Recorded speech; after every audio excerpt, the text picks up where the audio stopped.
Hello everyone, welcome to my channel. Today I'm going to show you how to make a delicious and refreshing dish of cold noodles. Cold noodles are perfect for hot summer days and they're very easy to make. You can use any kind of noodles you like. I'm going to use Japanese buckwheat soba noodles today. Not only they are healthy, gluten-free, they also has that nuttiness and light texture that is delicious. As for toppings, you can use any type of veggies and protein of your choice. Then we will add sauce to complete a savory and delicious flavor. You can eat them as a main dish or a side dish. They are great for lunch or dinner or even as a snack. Let's get started. My favorite Japanese buckwheat soba, which I'll link in description. I'm going to use a quarter of a purple cabbage, quarter of a red onion, and I soaked some smashed garlic in the water so I can use a little bit of garlic water along with the garlic for the extra flavor.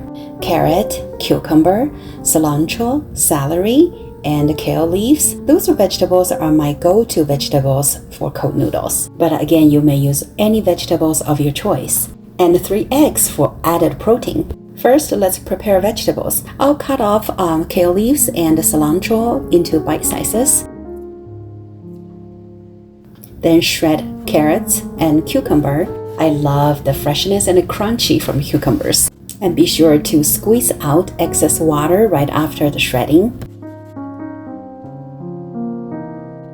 Now we need to slice celery, cabbage, and onions into thin slices.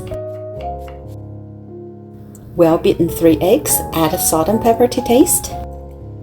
Add 1 teaspoon of salt over celery, onion, and cabbage. Well mixed together. Let it sit for a couple minutes before we squeeze out extra water from the vegetable. This way we'll have more crunchy vegetable texture. Next, let's make the sauce for the noodles. In a small bowl, I'll add some Thai chili, freshly squeezed half lemon juice.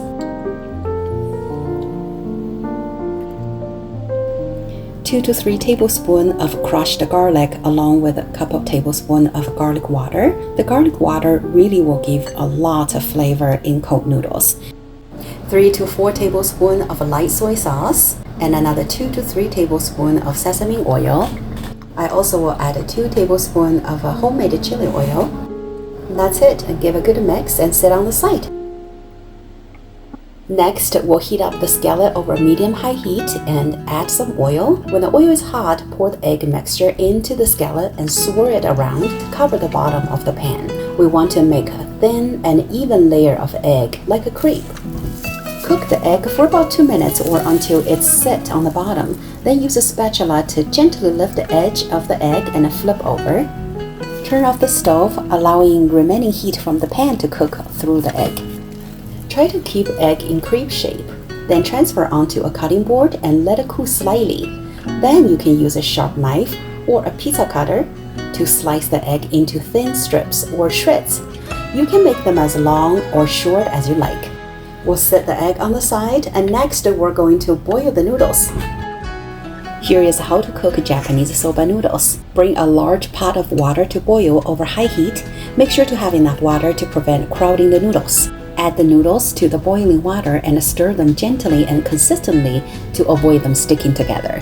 When water boils again after adding the noodles, add half cup of cold water to lower the temperature and stop the boiling. This will help the noodles cook evenly and preventing them from the overcooking. You need to repeat this process twice more so that the water boils 3 times in total. Each time you add cold water, wait for the water to boil again before adding more. The cook time usually takes about 4 to 6 minutes. You want the noodles to be al dente or slightly firm, not soft or mushy.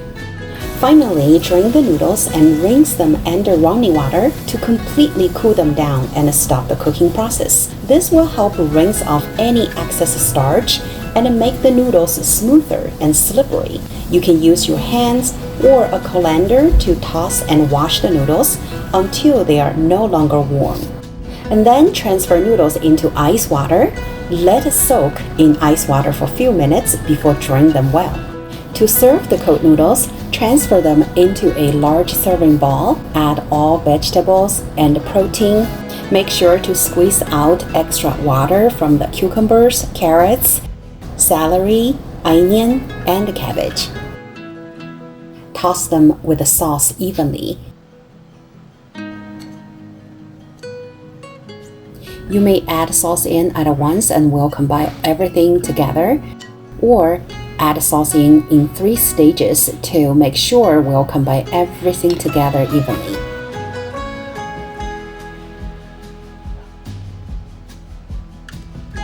You can also add some roasted peanuts or sesame seeds for some nuttiness and texture. And now this is well combined, and I'll add egg at the last to give a few more tosses gently because we don't want to break the egg. The color is looking gorgeous here. I'll add a handful of pine nuts on top. I find the pine nuts go so well with the Japanese soba noodle. To finalize this delicious cold soba noodles, I'll add extra protein of smoked salmon along with black and white toasted sesame seeds on top. And that's it! Your cold noodles are ready to enjoy. They are sour, spicy, savory, and satisfying. I hope you liked this recipe and give it a try. If you do, let me know in the comments how it turned out. Thank you for watching and see you next time.